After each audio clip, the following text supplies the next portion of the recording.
something bad is about to happen to me. I don't know what, but I feel it coming. Might be so sad, might leave my nose running. I just hope she don't wanna leave me.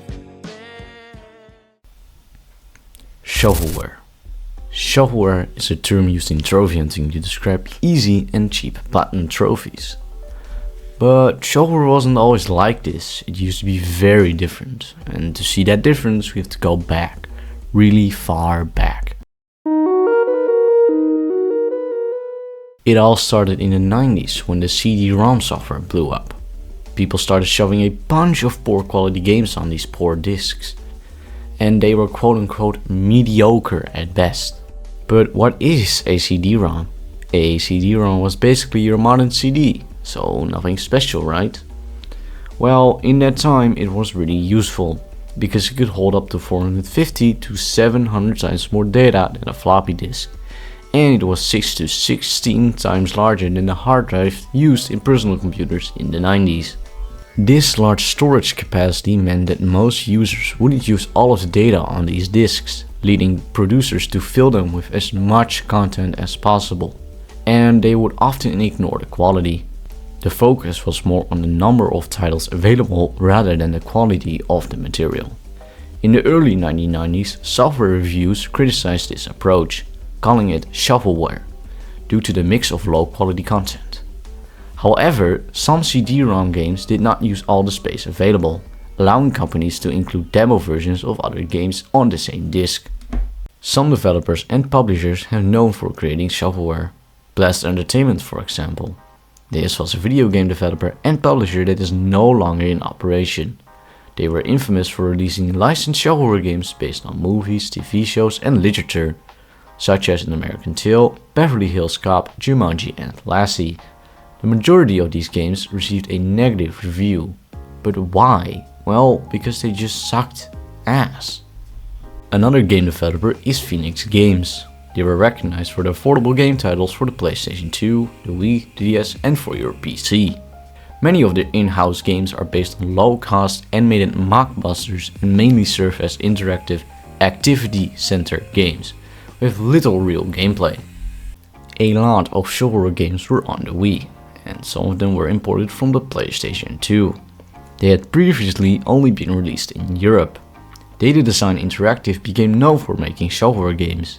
These games were Ninja Breadman, Anubis 2, Rock'n'Roll Adventure and Mythmakers Trixie in Toyland. That's a lot of games, right? Wrong. These games were actually the exact same, but they just had a different texture. And of course they were not good at all. The duo called Rares have made a video about these games, and their reviews and under reviews are well low, really low. And that is of course expected, because the games are just straight up ass. They were also going in full detail about Data Design Interactive. They explained that Data Design Interactive have made over 10 games in just 1 year, and the games were bad and ridiculously cheap. This made Data Design Interactive's reputation plummet into the darkest pits of hell. If you want the full explanation about Data Design Interactive, go watch the video from Rares. They go in full detail and I can't fit that into this video.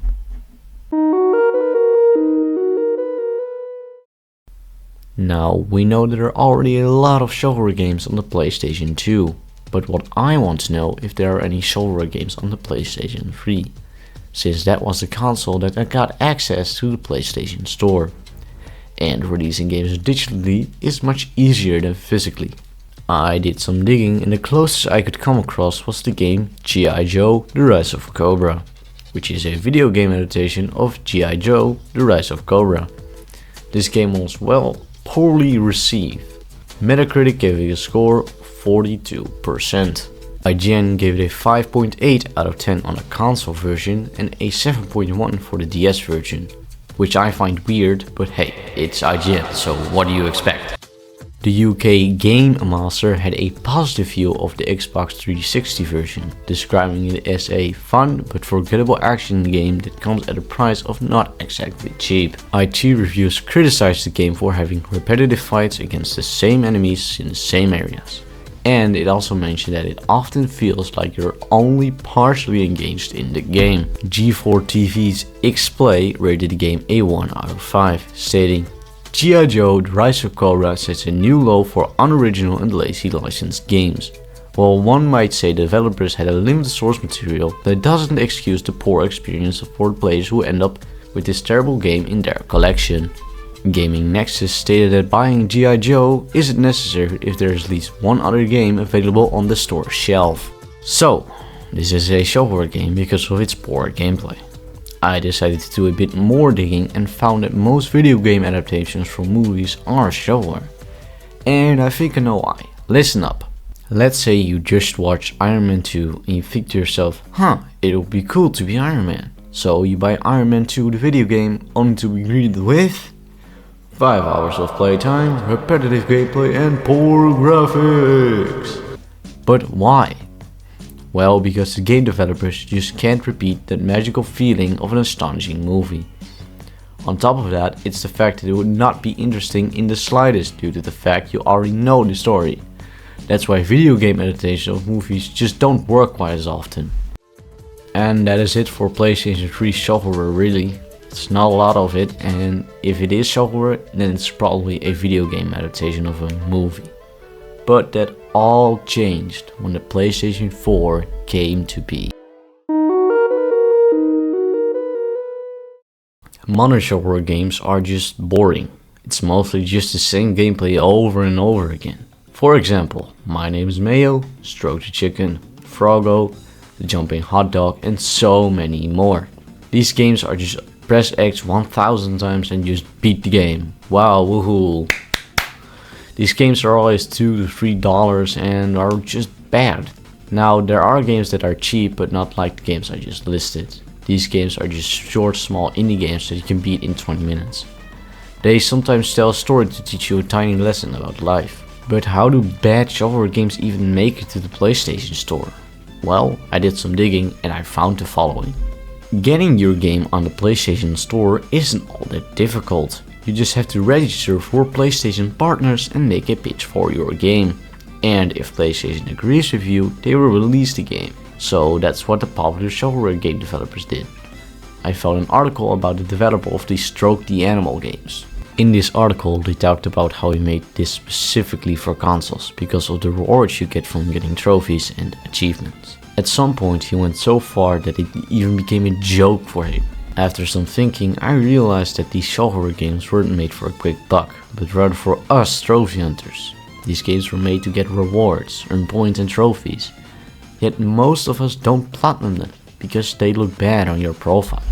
I asked some of my friends about their opinion of shovelware, and this is what they had to say. Sausage said, I think it all depends. I don't personally care. I think that if you want to climb the leaderboards, then yeah, it's valid. If you're not doing it for the leaderboards though, then I don't really see the point other than just a few filler platinums before a big milestone. Dawson said, I think they're pointless. Even if someone wants a quick platinum, I recommend them to do games like Unpacking, for example. One of my IRL friends said, it's okay, just don't do it too often because they're not real platinums. Silly said, me personally, I don't care if people hunt it. If they want easy plats, they want easy plats. If that's how they want to play, then it's all good by me. I roast it simply for content, and cause I've got shovelware myself. Looking at what they all said, I must say that I agree that it's okay if you're just climbing the leaderboards on PSN profiles. After all, that is what they are doing to stay on top. Get trophies at the speed of light, doesn't matter what game it is. On the other side, I do hope that PlayStation will stop allowing these games on the PS Store, because it ruins the reward for a platinum trophy. A platinum trophy should feel like a reward you should have worked hard for. Games reward you with this after you've done everything that game has to offer. Well, most games do that, but how much did it impact trophy hunting as a whole, and can it be turned around? This shovelware wave all started with the very first shovelware game on the PlayStation 4. My Name is Mayo. It was released on the 15th of February 2016 onto the PS Store. People quickly looked at it and platinumed it as a joke, which I fully understand, cause look at this game bro, it's f***ing shit. And that game set off a trend that trophy hunters were platinum every cheap and easy game they could find. If you go to the leaderboards and click the top 1% and you scroll down, you see this. Shovelware, Shovelware, Shovelware, Shovelware. And that is just one profile. There are hundreds, thousands maybe, tens of thousands maybe. Just like this one. It's crazy. So yeah, this game alone has impacted the trophy hunting community a lot. But there are different aspects of this community. You have the die-hard tryhards. These people platinum every game they can find and most of them are easy and only take 1 minute. Other hunters go for the rarest game out there like Crypt of the Necrodancer, Super Meat Boy and some other games. You also have the beginning side of the community, newbies if you want to call them that. These guys and gals usually have 10 to 50 platinums and mostly get easy ones and a couple grindy ones. Then you have the completionists. These guys 100% every game in their backlog and that can be a doozy sometimes. As you can see, not everyone goes for shovelware platinums and a majority of hunters don't platinum shovelware. However, it has affected the leaderboards. As I said earlier already, you can find a lot of accounts with more than 5,000 platinums with just shovelwares.